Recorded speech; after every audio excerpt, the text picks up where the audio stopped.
Sarah Martinez lay on the cold hospital bed, staring at the white ceiling tiles that had become her unwelcome companions for the past 3 weeks. The steady beep of machines around her created a rhythm she had grown to hate. Her legs felt like dead weight beneath the thin hospital blanket, and the doctor's words echoed in her mind like a broken record. "You may never walk normally again." The accident had happened so fast. One moment she was running her usual morning route through the hills of San Diego, preparing for her Navy physical fitness test, and the next moment, a drunk driver had plowed into her at a crosswalk. The impact had shattered her left leg in multiple places and damaged her spine. Now, at 24 years old, her dreams of serving in the Navy seemed as broken as her bones. Sarah came from a military family. Her father had served in Vietnam, her brother was a Marine stationed in Afghanistan, and her grandfather had fought in World War II. The walls of her childhood home were covered with medals, commendations, and photos of family members in uniform. From the time she could walk, Sarah knew she wanted to serve her country, but not just serve. She wanted to push boundaries, break barriers, and prove that women could do anything men could do. Growing up in a small town in Texas, Sarah had always been different from other girls her age. While her classmates played with dolls, she climbed trees and built forts. When they talked about makeup and boys, she talked about military history and physical training. Her high school coach had called her the most determined athlete he had ever trained. She could outrun most of the boys on the track team and had a pain tolerance that amazed everyone who knew her. After graduating high school with honors, Sarah had planned to join the Navy immediately. However, her parents convinced her to attend college first, earn her degree, and then enter as an officer. She studied criminal justice at the University of Texas, all while maintaining a rigorous physical training schedule. Every morning at 5 a.m. she was running. Every afternoon she was in the gym lifting weights or doing combat training. Her college friends thought she was crazy, but Sarah had a goal that burned inside her like a fire. The goal wasn't just to join the Navy. Sarah wanted to become a Navy SEAL. She knew it was almost impossible. At that time, women were not officially allowed in SEAL training, but changes were coming. The military was slowly opening combat roles to women, and Sarah believed that if she was ready when the opportunity came, she could be among the first. She had researched everything about SEAL training. She knew about the grueling physical requirements, the mental challenges, and the incredibly high dropout rate. Most men who attempted SEAL training failed. But Sarah believed she was different. She had something inside her that wouldn't quit, no matter how much her body hurt or how impossible the task seemed. During her college years, Sarah had trained with former SEALs who ran private fitness programs. They had put her through workouts that would break most people. Cold water swims, carrying heavy logs, running with weighted packs, and mental exercises designed to test her breaking point. Each time, Sarah had pushed through. Each time she had proven she belonged. Now, lying in this hospital bed, all of that seemed like a distant dream. The doctors had explained her injuries in detail. Her left femur was broken in 3 places. 2 vertebrae in her lower back had been compressed. There was nerve damage that might never fully heal. Physical therapy would take months, maybe years. Walking without a limp would be considered a successful outcome. But the doctors didn't know Sarah Martinez. They didn't understand the fire that burned inside her or the promises she had made to herself and her family. They saw medical charts and X-rays. Sarah saw obstacles to overcome and challenges to conquer. Her first visitor was her father, retired Sergeant Major Robert Martinez. He walked into the hospital room with the same straight posture he had maintained throughout his 20-year military career. His face showed concern, but his eyes held something else, a familiar determination that Sarah recognized because she had inherited it from him. "How you feeling, mija?" he asked, using the Spanish nickname he had called her since childhood. Sarah looked at him honestly. "Like my dreams just got run over by a truck." Her father pulled up a chair next to her bed. You know, when I was in Vietnam, I served with a guy named Tommy Rodriguez. Tough as nails, that guy. Could carry more weight than men twice his size and never complained about anything. Sarah waited for him to continue, knowing her father never told stories without a purpose. One day we were on patrol and stepped on a landmine. Took off Tommy's right leg below the knee. Doctor said he'd never serve again. Probably never walk right either. Her father paused, looking directly into Sarah's eyes. Want to know what Tommy did? What? He spent 8 months learning to walk again with a prosthetic leg. Then he spent another year training to get back into fighting shape. The military wouldn't let him return to active combat duty, but Tommy became an instructor. He trained more soldiers than any other instructor in his unit. Some of the best fighters I ever knew learned from a man with one leg who refused to quit. Sarah felt tears forming in her eyes, but they weren't tears of sadness. They were tears of recognition. Her father was telling her that this injury didn't have to be the end of her story. It could be the beginning of a different chapter. Over the next few days, Sarah began to see her situation differently. Instead of focusing on what she had lost, she started planning what she could gain. Physical therapy became her new training ground. Every exercise, every stretch, every painful movement was a step toward her goal. The physical therapist, a woman named Janet, was amazed by Sarah's attitude. Most patients with similar injuries went through stages of grief, denial, and anger. Sarah seemed to skip all of that and go straight to determination. She attacked her exercises with an intensity that concerned some of the medical staff. You need to be careful not to push too hard too fast, Janet warned during one session. Your body needs time to heal. Sarah was lying on her back, using resistance bands to strengthen her damaged leg. Sweat covered her forehead, and her jaw was clenched in concentration. My body will heal faster if I keep pushing it. I've always recovered quickly from injuries. This isn't a sports injury, Sarah. This is serious trauma. If you push too hard, you could cause permanent damage. Sarah paused her exercise and looked at Janet directly. What's the worst-case scenario if I don't push hard enough? Janet was confused by the question. Well, you might not regain full strength or mobility. You might have a permanent limp or ongoing pain. And what's the worst-case scenario if I push too hard? You could damage your spine further, need more surgery, or cause nerve damage that can't be repaired. Sarah resumed her exercise. Then I'll be careful about how I push, but I won't stop pushing. I have places I need to go. Word spread through the hospital about the patient in room 237 who treated physical therapy like military training. Nurses would stop by during their breaks to watch Sarah work out. Other patients began asking if they could join her sessions.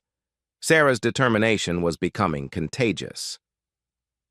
3 weeks into her hospital stay, Sarah received an unexpected visitor. Commander Michael Thompson from Naval Special Warfare Command walked into her room wearing his dress uniform. Sarah tried to sit up straighter, wincing from the pain in her back. "At ease, Ms. Martinez," he said with a slight smile. "I'm not here in an official capacity. I'm here because I heard about someone who might be interested in some information I have." Commander Thompson pulled up a chair. "I understand you've been preparing to join the Navy with hopes of eventually trying out for SEAL training."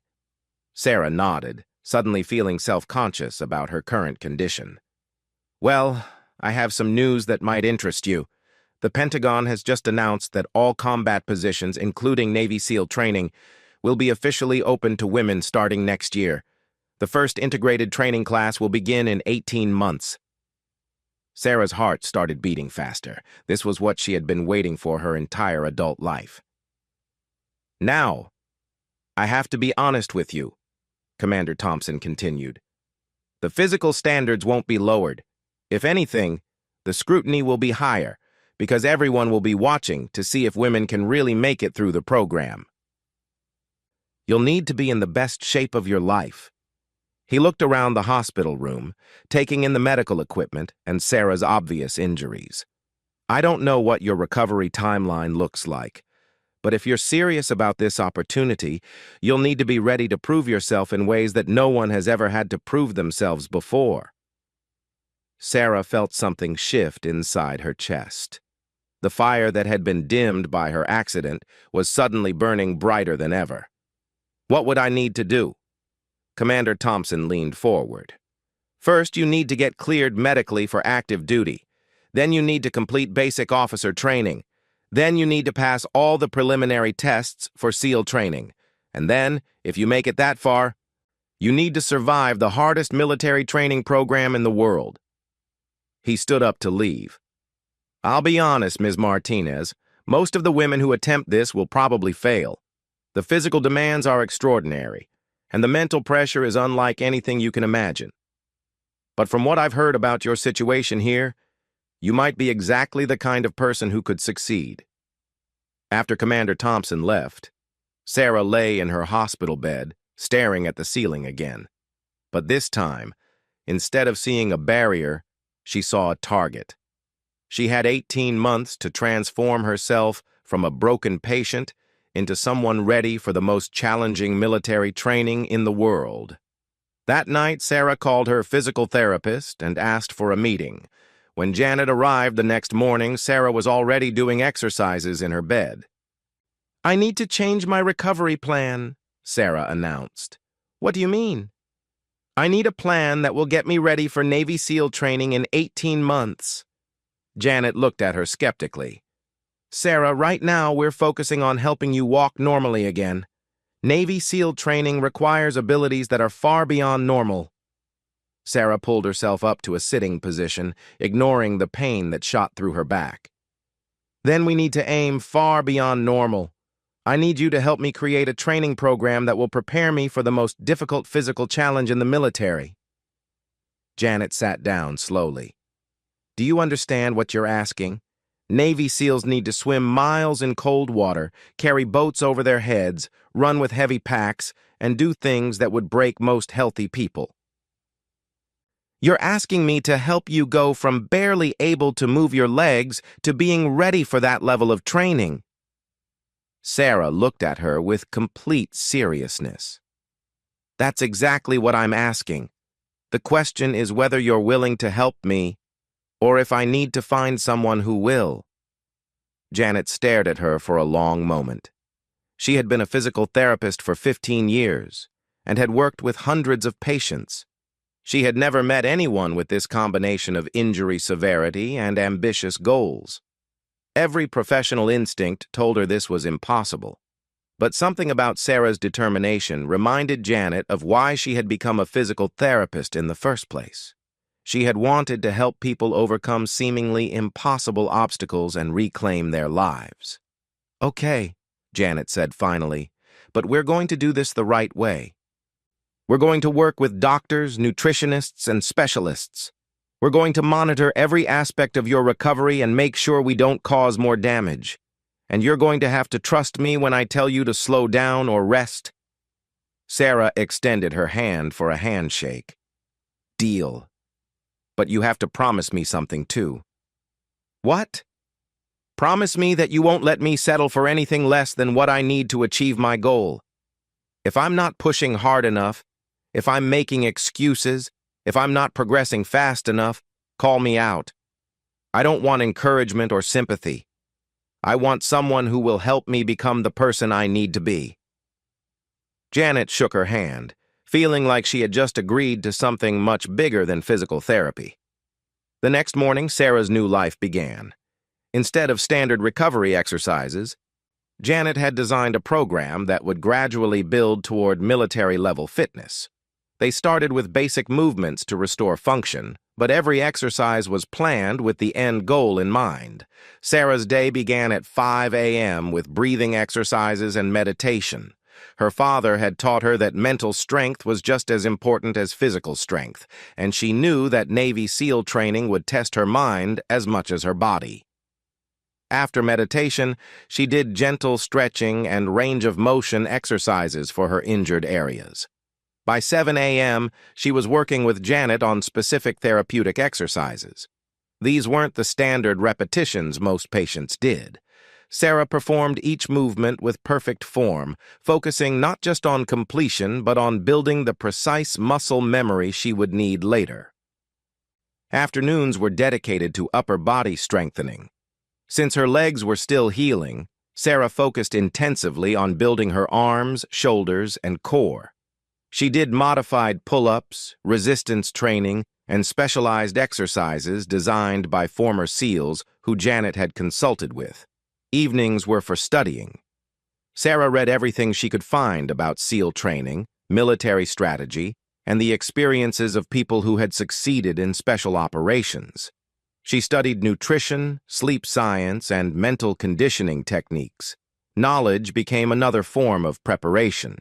The hospital staff began to notice changes in the entire rehabilitation wing. Other patients started asking if they could join Sarah's workout sessions.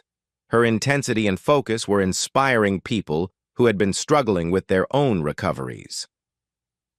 Nurses reported that overall morale in the rehabilitation wing had improved dramatically. After 6 weeks in the hospital, Sarah was finally cleared to go home. She could walk with a slight limp and still experienced pain in her back. But her progress had exceeded everyone's expectations except her own.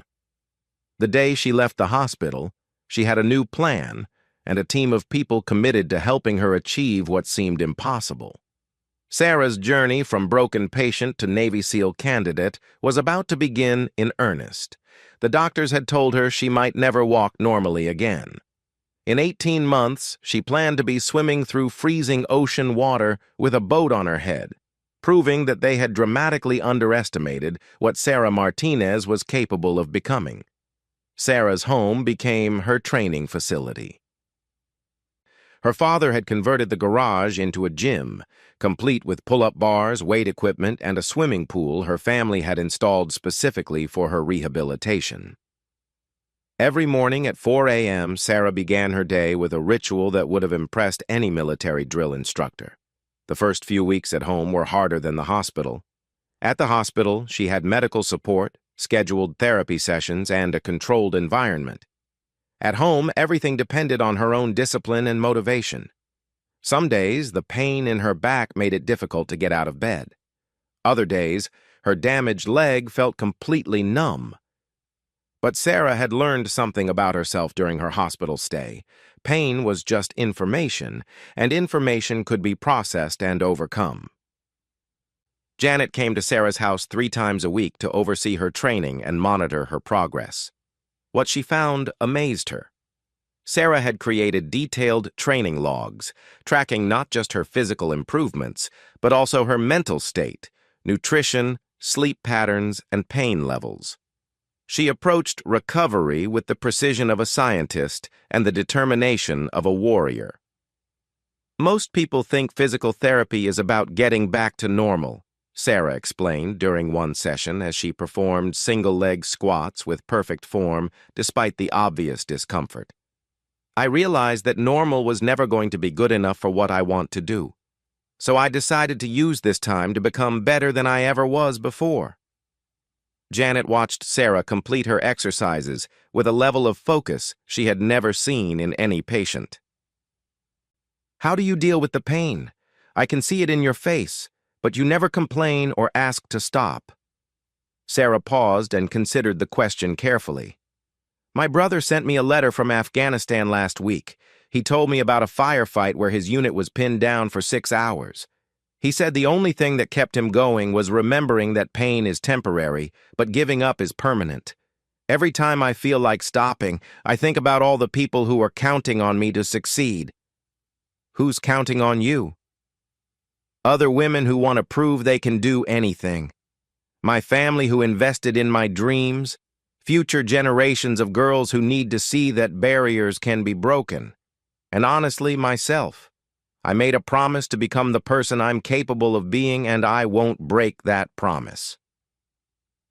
3 months after leaving the hospital, Sarah reached a milestone that shocked her medical team. During a routine checkup, her orthopedic surgeon compared new X-rays to the ones taken immediately after her accident. The bone healing was remarkable, But more impressive was her muscle development and range of motion. "I've never seen recovery like this," Dr. Peterson admitted. "Your leg strength is actually better than average for someone who was never injured. How are you doing this?" Sarah had prepared for this question. She pulled out a detailed training log and showed the doctor her daily routine. "I work out 6 hours a day, broken into different focus areas. Morning is cardio and swimming. Afternoon is strength training. Evening is flexibility and balance work. I also do cold water therapy, follow a strict nutrition plan, and practice mental conditioning exercises." Dr. Peterson flipped through pages of meticulous records. "This level of training intensity is what I'd expect from a professional athlete, not someone recovering from major trauma." "I am a professional athlete," Sarah replied. "My sport just happens to be getting ready for the hardest military training in the world." The doctor closed the file and looked at Sarah seriously. "From a medical standpoint, I'm going to clear you for full activity. Technically, there's no physical reason you couldn't pass a military fitness test right now. But I have to ask, are you sure you're not pushing yourself too hard? There's a difference between dedication and obsession." Sarah had heard this concern from several people over the past few months. Friends, family members, and medical professionals all worried that her focus on training was unhealthy. She understood their perspective, but they didn't understand hers. "Doctor, if I was training this hard to become a professional dancer or Olympic athlete, would you call it obsession?" "Probably not. The only difference is that my goal is military service instead of entertainment or sports. I'm training at the level required to achieve my objective. If that seems extreme, it's because the objective is extreme." With medical clearance achieved, Sarah was ready for the next phase of her preparation. She had been accepted into Naval Officer Candidate School, where she would complete basic training before being eligible to attempt SEAL qualification. But first, she needed to pass the initial fitness tests that many people failed even without having been seriously injured.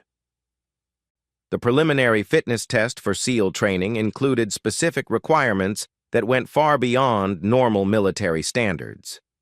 Candidates needed to swim 500 yards in less than 12 minutes and 30 seconds, complete at least 50 push-ups in 2 minutes, 50 sit-ups in 2 minutes, and 10 pull-ups with no time limit. Then they needed to run 1.5 miles in less than 10 minutes and 30 seconds. These were just the minimum requirements to be considered for the actual training program. Sarah's current times were close, but not quite there yet.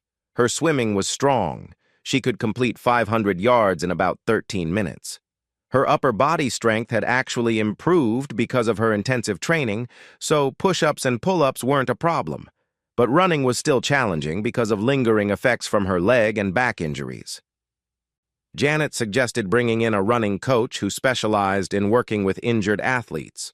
Maria Santos had worked with Olympic marathoners recovering from injuries and understood how to build running endurance without causing additional damage. "Show me how you run now," Maria instructed during their first session. Sarah demonstrated her current running form on the treadmill. Maria watched carefully, taking video from multiple angles and making notes about her stride, foot placement, and body mechanics. After the demonstration, Maria was quiet for several minutes, studying the video footage. Finally, she spoke. "Your injuries have actually forced you to develop a more efficient running style than most people ever learn. You're not wasting energy on unnecessary movements because your body won't let you. With some adjustments to your training approach, I think you could become a much stronger runner than you ever were before." This was exactly what Sarah needed to hear. Instead of focusing on limitations from her injuries, Maria helped her see advantages that could be developed. Over the next few weeks, they worked on building her running endurance through a combination of interval training, hill work, and technique refinement. Sarah's daily schedule became even more structured. 4 a.m. wake-up, meditation, and stretching. 5 a.m. swimming workout in the pool, focusing on stroke efficiency and breathing techniques. 7 a.m. breakfast and study time, reviewing military manuals and SEAL training documentation. 9 a.m. strength training with emphasis on functional movements that would be required during SEAL training. 11 a.m. running workout with Maria, working on speed and endurance. 1 p.m. lunch and recovery time.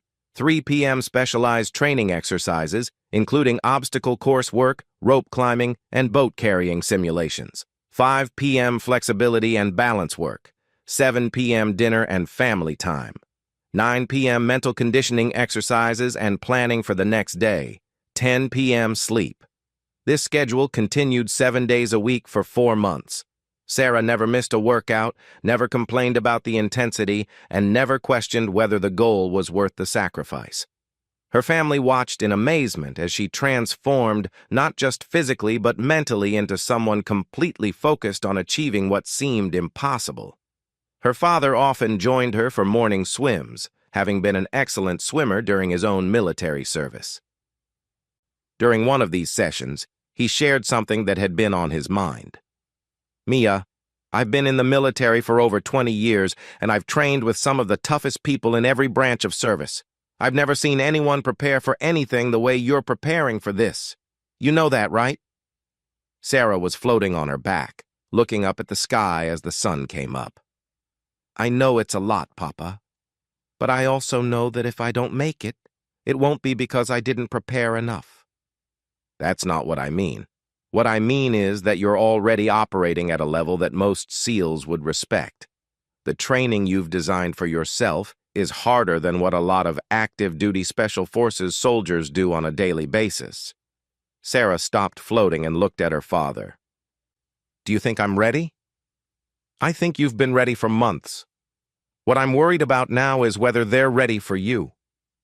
2 weeks later, Sarah received the call she had been waiting for. Her application for SEAL training had been approved, and she was scheduled to report to Naval Amphibious Base Coronado in California in 3 weeks for the beginning of basic underwater demolition SEAL training, better known as BUD-S.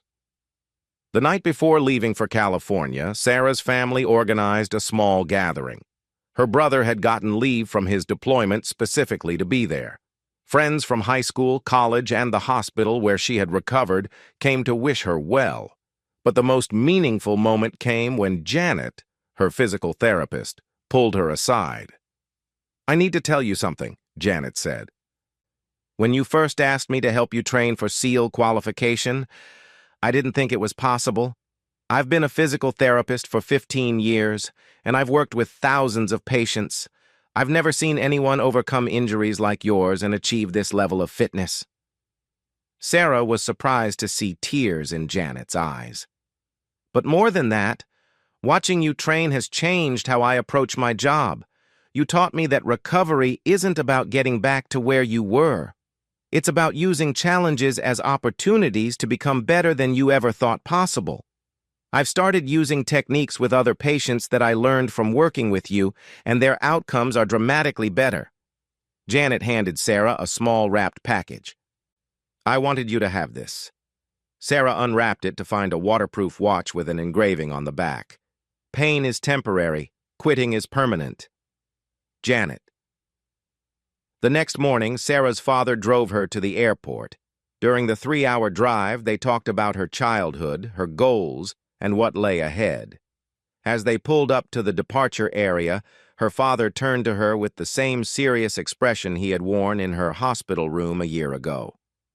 "Sarah, when you were lying in that hospital bed, I told you about Tommy Rodriguez, the soldier who lost his leg and became an instructor. You want to know the rest of that story?" Sarah nodded. "Tommy didn't just become an instructor. He became the best instructor in the entire training program. The soldiers he trained performed better in combat than soldiers trained by anyone else. You know why? Why? Because Tommy understood something that people who haven't overcome major obstacles don't understand. He knew that the thing that makes you different from everyone else isn't a weakness. It's your greatest strength." Her father reached over and hugged her tightly. "You're about to enter training with men and women who are incredibly strong, incredibly determined, and incredibly capable, but none of them have overcome what you've overcome. None of them have proven to themselves what you've proven to yourself. That's going to make all the difference. As Sarah walked into the airport, she felt completely prepared for what lay ahead. The year of recovery and training had taught her that her body was capable of far more than she had ever imagined.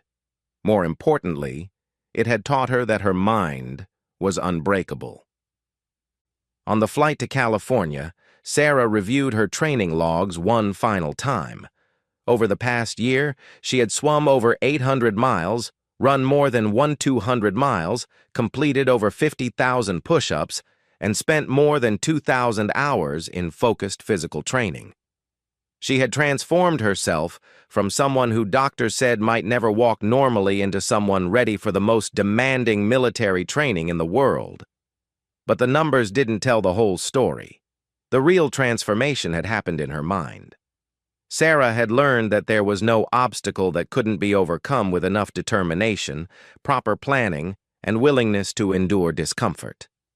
She had learned that the voice in her head telling her to quit was just noise that could be ignored. Most importantly, she had learned that she was capable of becoming anyone she decided to become. As the plane began its descent into San Diego, Sarah looked out the window at the Pacific Ocean, where she would soon be swimming in freezing water, while instructors yelled at her and tested her willingness to continue. Instead of feeling nervous, she felt excitement.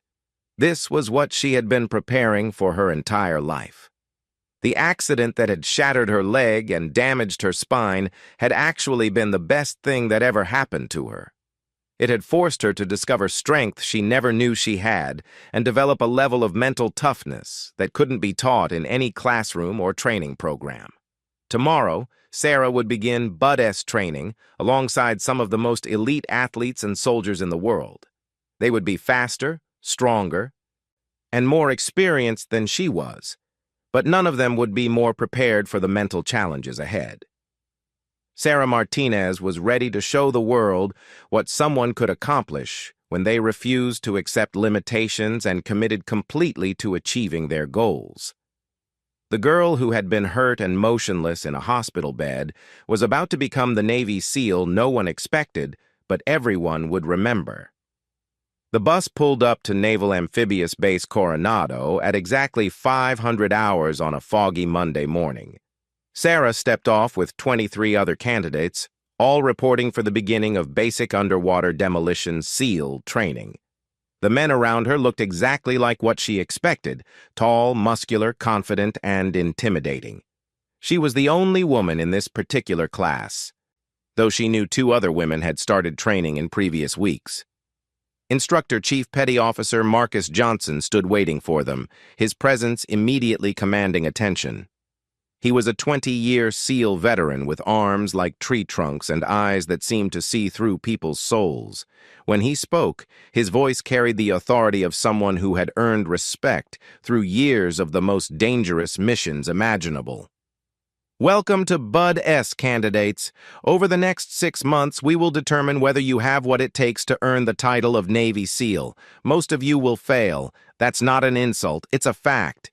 This program has a failure rate of over 80%, and that's exactly how we want it. Chief Johnson's eyes swept across the group, pausing momentarily on Sarah. She met his gaze directly, showing no emotion. You may have heard that this training is physically demanding. That's only partially true. The physical requirements are just the price of admission. What really determines whether you succeed or fail is what happens in your mind when your body wants to quit. We're going to find out who has an unbreakable will and who just thinks they do. The first week of training was designed to establish baselines and identify candidates who were completely unprepared. Sarah's year of intensive training paid off immediately. While other candidates struggled with the swimming requirements, she completed every distance comfortably. While others failed the initial fitness tests, she exceeded every minimum standard. But Bud-S training wasn't about meeting minimum standards. It was about performing at maximum capacity when conditions became increasingly difficult. The instructors specialized in creating scenarios where success seemed impossible and then demanding that candidates find a way to succeed anyway. The first major test came during the second week with surf passage training.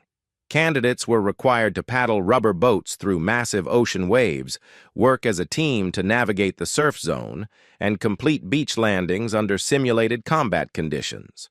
The water temperature was 58 degrees and waves were 8 to 10 feet high. Sarah had prepared for cold water exposure during her training at home, but nothing could fully simulate the combination of freezing temperatures, physical exhaustion, and the pressure of performing perfectly while instructors screamed criticisms. During one particularly challenging exercise, her boat team was struggling to make it through the surf. The boat had flipped twice, everyone was shivering uncontrollably, and two team members were talking about quitting. "Martinez!"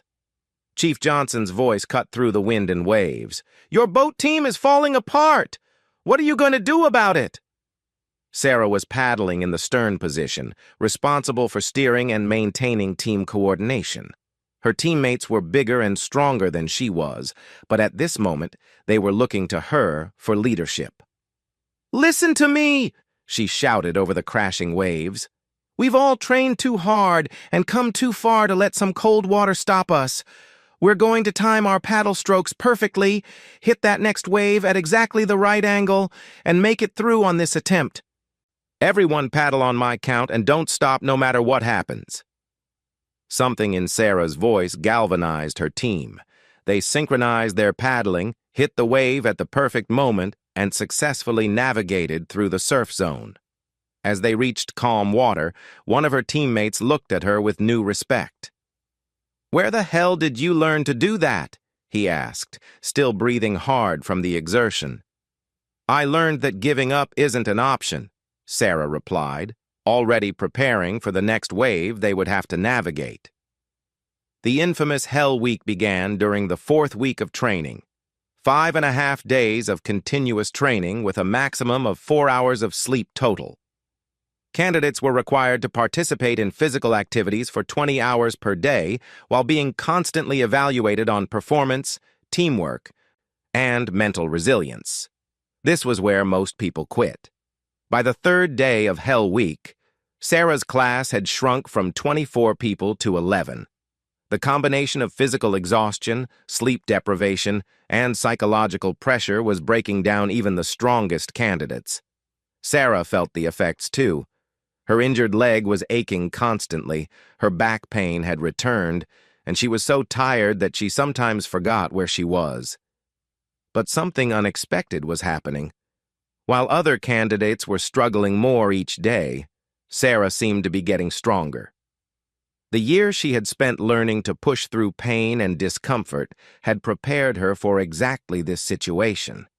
What felt impossible to her classmates felt familiar to Sarah.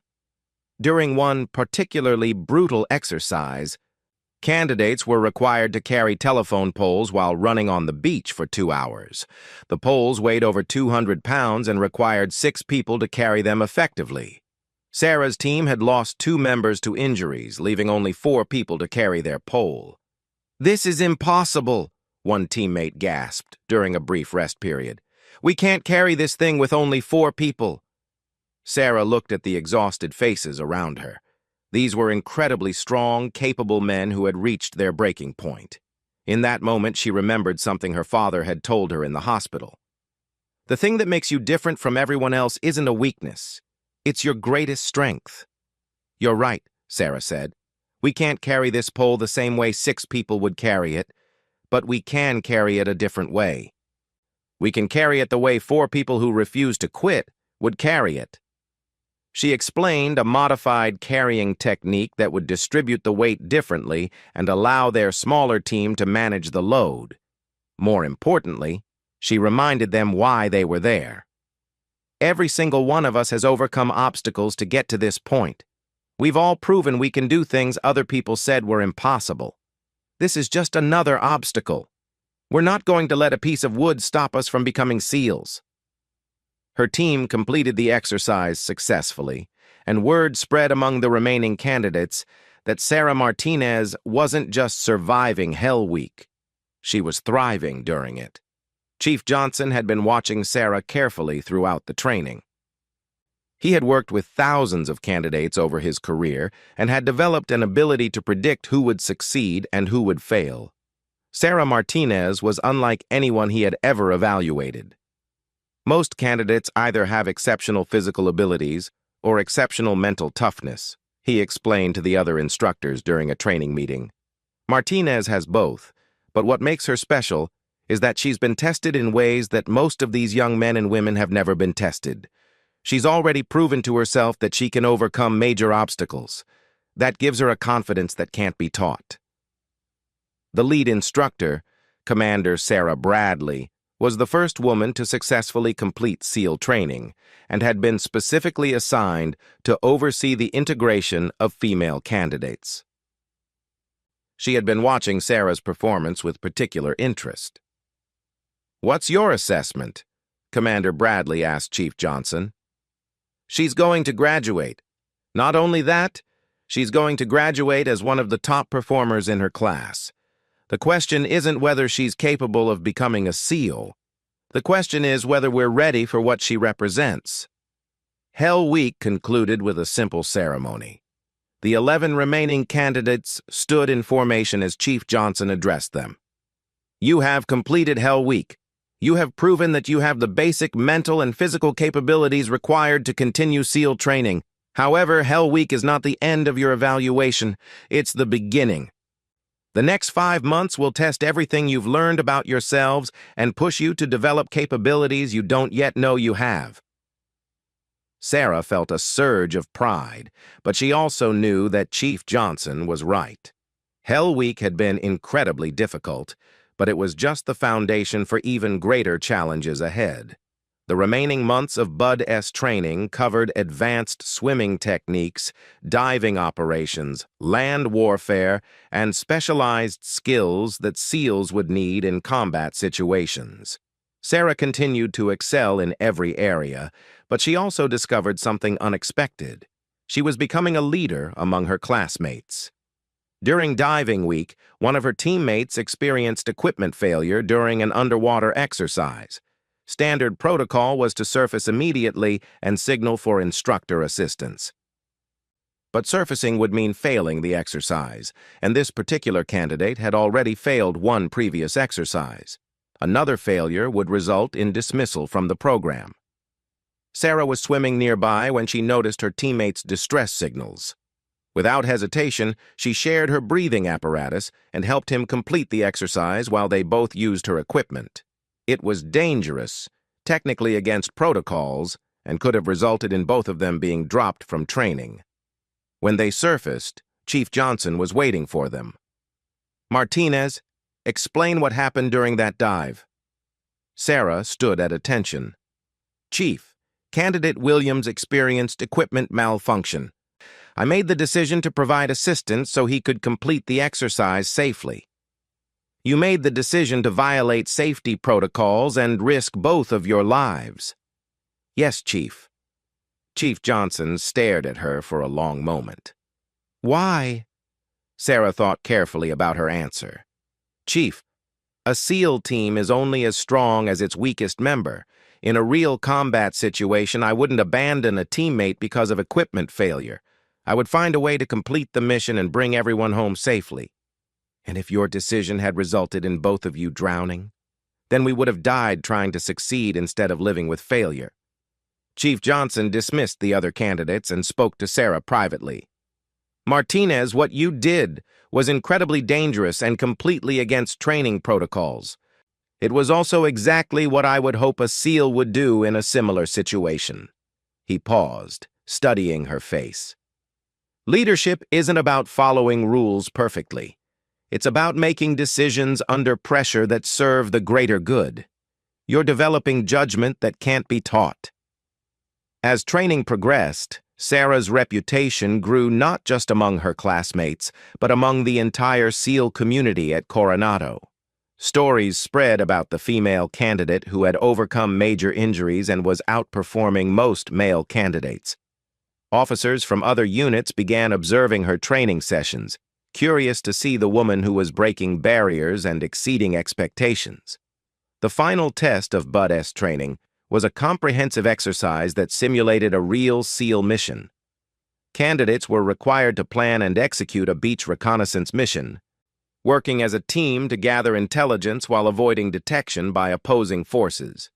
Success required perfect execution of swimming, diving, navigation, communication, and tactical skills.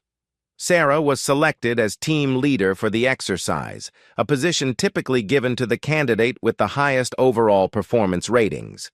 Her team consisted of 4 other candidates, all of whom had initially been skeptical about taking orders from a woman but had learned to respect her judgment and capabilities. The mission began before dawn with a 2-mile swim in choppy ocean conditions. Sarah led her team through the water with navigation precision that impressed even the instructors. They reached their target beach undetected, gathered the required intelligence, and successfully exfiltrated without being discovered by opposing forces. But the real test came when one team member was injured during the mission. Candidate Rodriguez twisted his ankle badly during the beach reconnaissance portion, making it nearly impossible for him to swim the return distance. Standard procedure would have been to signal for extraction, but that would have meant mission failure. Sarah made a decision that demonstrated everything she had learned about leadership and teamwork. She redistributed equipment among the team and modified their swimming formation so that Rodriguez could be assisted without slowing down the overall team or compromising the mission. They completed the return swim successfully, delivered their intelligence report on time, and accomplished the mission objectives with 0 casualties. It was a flawless execution that earned recognition from the command staff. After 6 months of training, Sarah's Bud-S class graduated with 8 candidates. Sarah finished second in overall performance rankings and was selected for advanced SEAL training in explosive ordnance disposal and special reconnaissance techniques.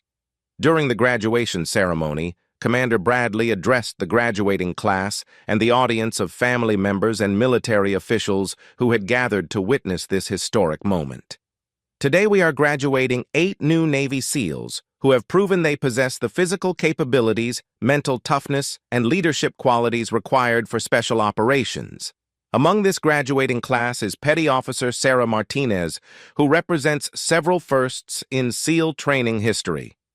Commander Bradley looked directly at Sarah as she continued.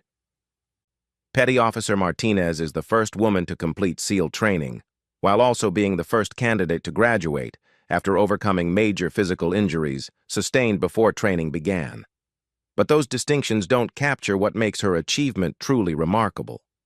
What makes Petty Officer Martinez remarkable is that she didn't just complete this training despite her challenges, she excelled because of how those challenges prepared her for success. The ceremony concluded with the traditional pinning of the SEAL Trident insignia, the gold badge that symbolized completion of the most difficult military training in the world. As Chief Johnson pinned the Trident to Sarah's uniform, he spoke quietly, so only she could hear.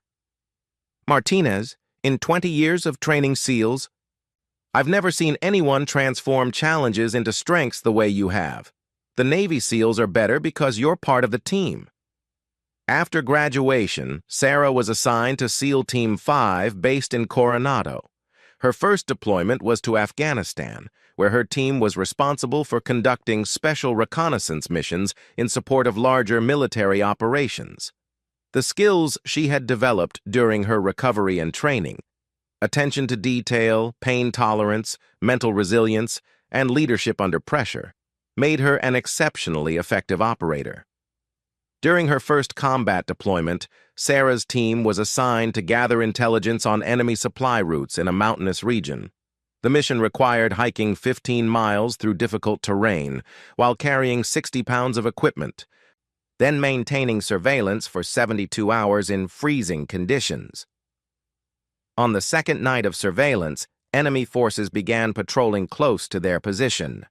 The team had 2 choices: abandon the mission and extract immediately, or maintain position despite the increased risk and complete their intelligence gathering.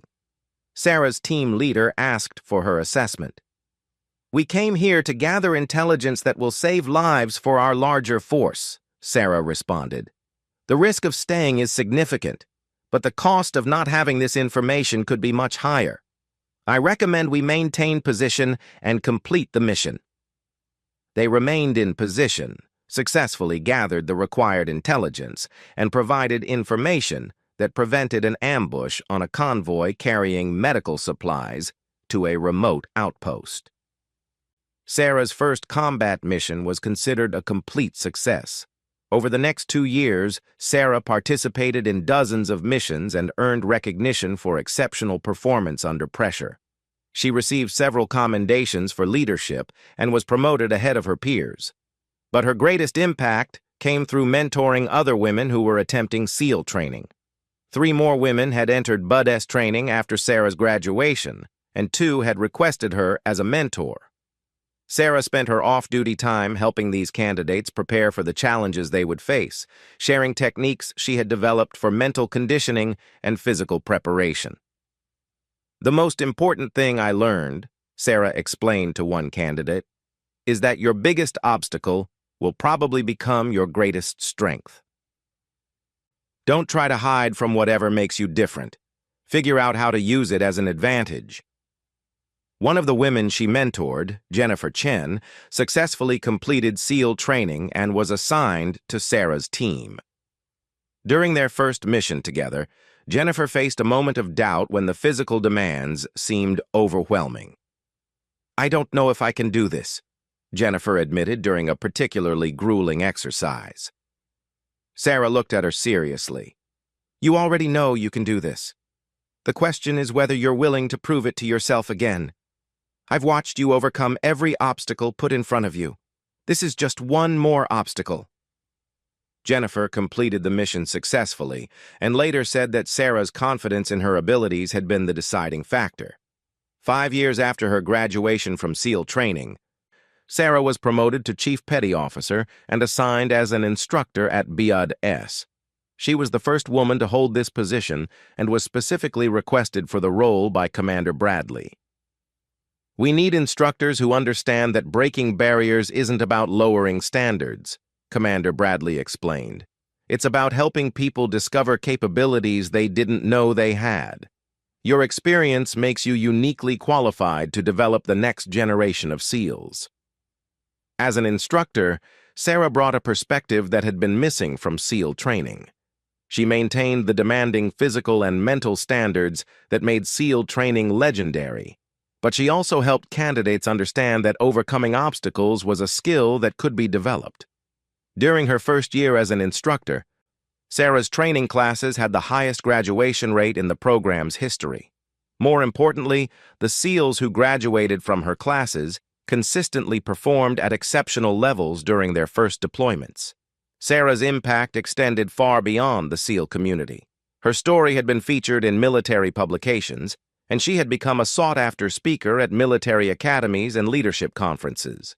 Young women considering military careers often reached out to her for advice and inspiration. But the most meaningful recognition came from an unexpected source. Dr. Peterson, the orthopedic surgeon who had treated her after the accident, invited Sarah to speak at a medical conference about recovery and resilience. "Dr. Martinez represents something we don't see often enough in medicine," Dr. Peterson told the audience. "She represents a patient who didn't just recover from her injuries. She used her recovery process to become stronger than she ever was before. As medical professionals, we need to understand that our goal shouldn't just be to get patients back to normal. Our goal should be to help them discover what they're truly capable of achieving." 10 years after lying motionless in a hospital bed, Sarah Martinez had become exactly what she had visualized during those difficult early days of recovery. She was a Navy SEAL, a leader, a mentor, and proof that the human spirit could overcome seemingly impossible obstacles. But perhaps her greatest achievement was changing how people thought about limitations and possibilities. Sarah had proven that being different wasn't a disadvantage to overcome. It was an advantage to develop. Her journey from broken patient to elite warrior had shown that the things that make people unique are often the same things that make them exceptional. The little girl from Texas who had dreamed of serving her country had grown up to become someone who not only served, but led, inspired, and opened doors for others to follow. Sarah Martinez had become the Navy SEAL no one expected but everyone would remember, proving that with enough determination, proper preparation, and unwillingness to accept limitations, anyone could become exactly who they decided to be.